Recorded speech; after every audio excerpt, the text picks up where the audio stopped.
The House of Representatives has already passed its version of what they'll call tax reform, but in reality, it is a $1.5 trillion cut in taxes for the wealthy.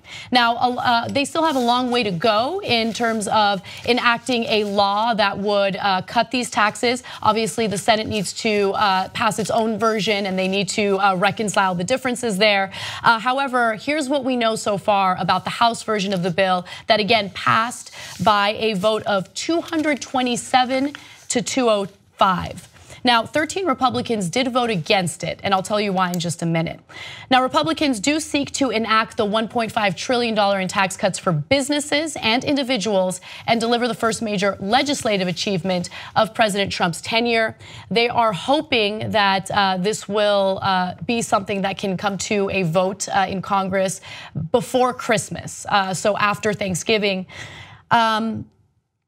Now, Senator Ron Wyden, who is a Democrat, had a really great quote that I wanted to share with you before I get into more of the details. Wyden says that when you're reaching for the cranberry sauce, Republicans are going to be reaching for your pocketbooks to give handouts to multinational corporations, and he is not wrong, okay?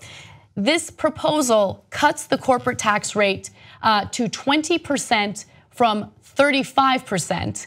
And remember, just come to me real quick. The corporate tax rate as it is not really 35%. When you consider the corporate tax loopholes, it's somewhere around 17%, right? So from what I've seen, there is very little emphasis, if any emphasis at all, on doing away with those loopholes or those deductions, but there is a great deal of emphasis regarding lowering the tax rate for these corporations. It also collapses the number of tax brackets from 7 to 4. It switches the United States to an international tax system that is more in line with the rest of the world, and it also eliminates or scales back many popular deductions. Pay close attention to this, guys, including one for state and local taxes paid. So for those of you who don't live in a state that has state taxes or certain local taxes, or those local taxes are super low and you're not worried about it, people living in high tax states like California or New York will be able to deduct those state taxes when they file for their returns, right? Or when they file their taxes. And that is one of the few deductions, very few deductions that the middle class gets to take any advantage of, right? Yeah. And they want to do away with that. Now, that is the reason why 13 Republicans actually voted against the House version of this bill. Because in New York, a big part of the New York delegation. Yes, the New York delegation, people in lawmakers in New Jersey and New York were like, no, this is gonna hurt my constituents. I am not signing on to this. This is gonna have a hard time in the Senate, I mean, the political reality, but something's gonna happen. Wherever the US senators are right now that are not talking about Al Franken, they're talking about this, and they want some kind of a deal. They want something. They want to be able to vote on something before Thanksgiving. They can go back for the holidays and say, we got this. So what the House sent over is not gonna look like it when it comes out of the Senate, but it's going to definitely get something in there is definitely going to come out of the Senate, and probably, I'm guessing, will tonight or tomorrow. Tonight, I think, is when they're going to vote. So something that comes out of it will likely then be voted upon in the Senate and passed. You're saying they're going to hammer out something that they will be able to pass, something that they'll be able to pass. Yeah, what's the other? Something that they'll be able to pass, and then I would imagine the rest of it they would come back after Thanksgiving, and you'll have votes in the Senate for a week straight. Just vote, vote, vote, vote, vote, vote. I think it's just going to be power votes. So another thing that I wanted to make sure you guys were aware of is, they'll try to sell this to you as a tax cut for everyone, right? So the middle class, you guys are gonna get major tax cuts. That is not true. In fact, some of these personal deductions that people can take, or some of, let me rephrase this. Components of this that could potentially give you a little bit of a tax cut would sunset in 10 years. So in 10 years, your taxes would actually go up astronomically. But even in the period of time between, your taxes are likely to go up as well. So let me explain that to you. And by the way, that's based on the House's version as it stands right now. You're right, Michael, things could change. We don't know how they'll change, but here's what we know. The Joint Committee on Taxation. Now this is a focus on the Senate's version. We talked about the Senate's version on yesterday's show. The Joint Committee on Taxation projected that Americans earning $30,000 or less would see their taxes taxes increase beginning in 2021 if the Senate bill becomes law. And that's because certain things would sunset or they would essentially expire in 10 years. That would help the middle class maybe save a little bit of money in taxes. The committee also projected that Americans earning $75,000 or less, that's the middle class, would face large tax increases in 2027 after individual tax cuts expire.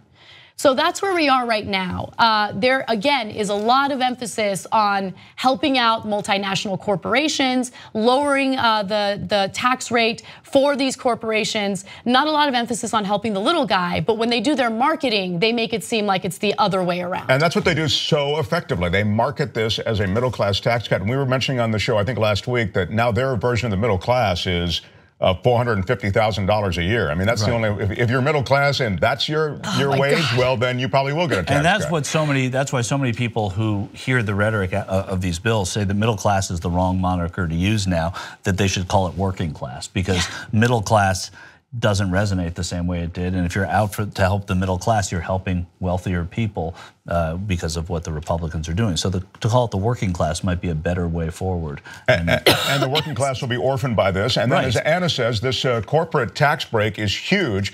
And the Paradise Papers, you know, those documents that were leaked and then showed that all these corporations are parking tremendous amounts of money offshore, and they're achieving great tax breaks. I mean, we're talking about hundreds of millions of dollars of tax breaks. We're talking about billions of dollars of tax breaks. So those are the companies that need an additional tax break. The whole thing's absurd. All you've ever done was lose money offshore, right? Yeah, it's crazy. And I think you're right, Michael. I think something will come out of this. I think that they are desperate to make a deal.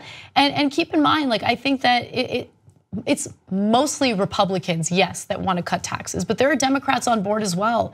And right now, I mean, the Senate doesn't need much when it comes to people who are willing to sign on to tax cuts. You know, and previewing a Republican administration, a Republican president, the Republican Congress, if this is all they get going into Thanksgiving, and I know this is serious and I know this is big, but if you rewind to before the summer, you go, oh my God, this is what they're going to do to Obamacare, this is what they're going to do on taxes, what they're going to do to the Iran nuclear deal, all of these things.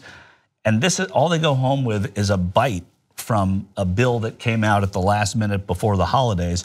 It has to be seen, even though the legislation itself is terrible, that the political reality is that it has to be seen as something of a victory by the opposition party in Congress to only have this be what came out. And I know that sounds terrible because it's not something that people want, and tax cuts for the wealthiest Americans is abhorrent to so many people. But you knew that's what was going to happen on Inauguration Day, and they played pretty good defense, I have to say. Yeah, and with that said, and of course that's true, that, you know, flying under the banner of so much that they wanted to do, as Michael has just enumerated, they really haven't been able to get a lot of things done. But that said, he has been able to get done, Donald Trump, with executive order. He's been able to unwind a bunch of stuff. No, I'm talking about the Congress. Absolutely. The legislative agenda, though, has not been successful. Help us build independent media together. TYTnetwork.com/join.